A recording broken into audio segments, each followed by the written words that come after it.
ছোট চিংড়ি দিয়ে পুঁই শাকের তরকারি। হে গাইস, আসসালামু আলাইকুম, welcome to my page it's foodie জান্নাত। আজকে আমি দুপুরের জন্য রান্না করছি ছোট চিংড়ি দিয়ে পুঁই শাকের তরকারি। তো এখানে খুব সুন্দর করে আমি পুঁই শাকগুলো কেটে ধুয়ে নিয়েছি এবং পেঁয়াজ আর গিয়ে ছোট চিংড়িগুলোকে একসাথে গোল্ডেন ব্রাউন করে ভাজা পর্যন্ত অপেক্ষা করব।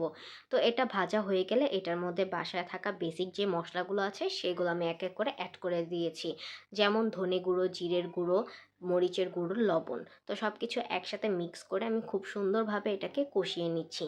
এটা থেকে তেল তেল ভাবটা যখন ছেড়ে আসবে তখন এটার মধ্যে আমি অ্যাড করে দিব পুঁই শাকগুলো।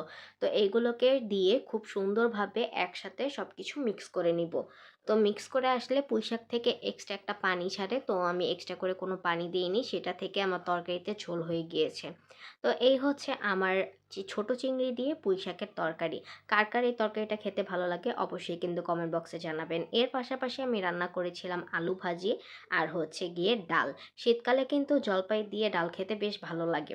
তো কার কার ভিডিওটা ভালো লেগেছে লাইক কমেন্ট শেয়ারের মাধ্যমে অবশ্যই জানাবেন। আল্লাহ হাফেজ।